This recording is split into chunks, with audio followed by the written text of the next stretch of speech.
বোঝেন না কেন?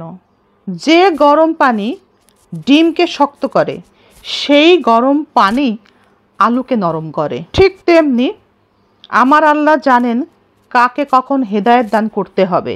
সুতরাং সব সময় আল্লাহর উপরেই ভরসা রাখেন। আল্লাহ অবশ্যই ভালো কিছু আপনাকে দিবেন। কাক কোকিলকে জিজ্ঞেস করলো, তোমার গায়ের রঙও কালো, আমার গায়ের রঙও কালো, কিন্তু বন্ধু তোমাকে সবাই পছন্দ করে, কিন্তু আমাকে কেন করে না?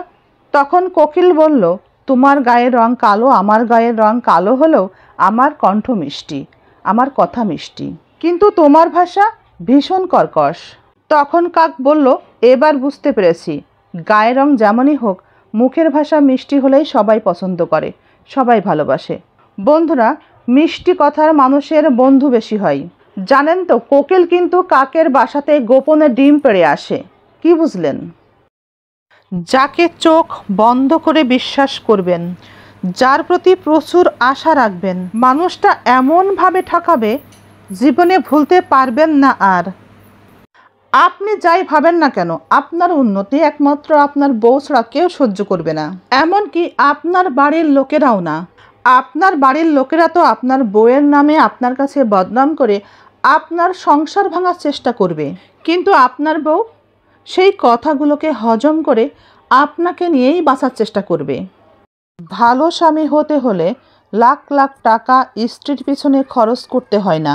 মনে রাখবেন, এক বিছানায় ঘুমিয়ে এক ছাদের নিচে বাস করেও স্বামী হওয়া যায় না। ভালো স্বামী হতে হলে স্ত্রীর মন বুঝতে হবে, ভালো স্বামী হতে হলে স্ত্রীর মান অভিমান বুঝতে হবে, স্ত্রীকে যত্ন নিতে হবে, স্ত্রীকে ভালোবাসতে হবে।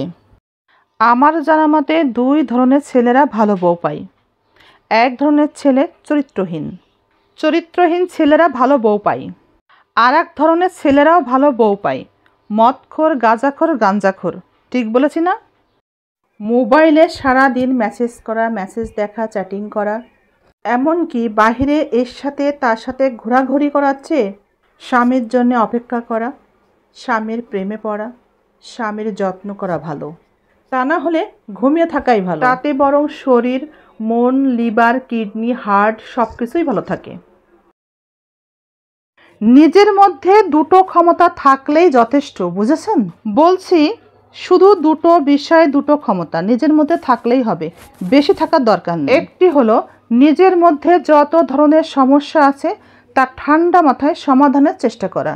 2 নাম্বার, নিজের মধ্যে যে অজুহাতগুলো আছে সেগুলো নিয়ন্ত্রণের চেষ্টা করা।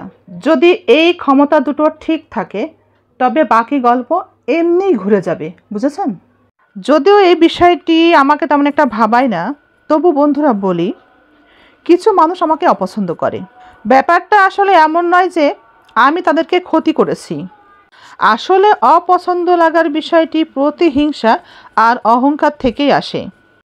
সবার কাছে আপন হয়ে থাকতে চান, সবাইকে মিস করেন, সবার কাছের মানুষ হয়ে থাকতে চান, সবার কাছে ভালো মানুষ হয়ে থাকতে চান, সবাইকে ভালোবাসতে চান, সবাইকে ভালোবাসেন। রাতে ঘুমানোর সময় খুব ঠান্ডা মাথায় নিরিবিলি একটু চিন্তা করে দেখবেন তো, এই মুহূর্তে আপনি যদি মারা যান, আপনার জন্যে সব থেকে বেশি কে বা কারা চোখের পানি মুছতে থাকবে, চোখের পানি ফেলতে থাকবে? এই মুহূর্তে যদি আপনি মারা যান, তবে কাদের কি যায় আসবে, কার বা কাদের কষ্ট হবে? শুধুমাত্র সেই মানুষগুলোই আপনার আপনজন, তাদের জন্যই আপনি বেঁচে থাকবেন, আর বাকি সবই বিজ্ঞাপন। সবাইকে ঝেড়ে ফেলে দিন।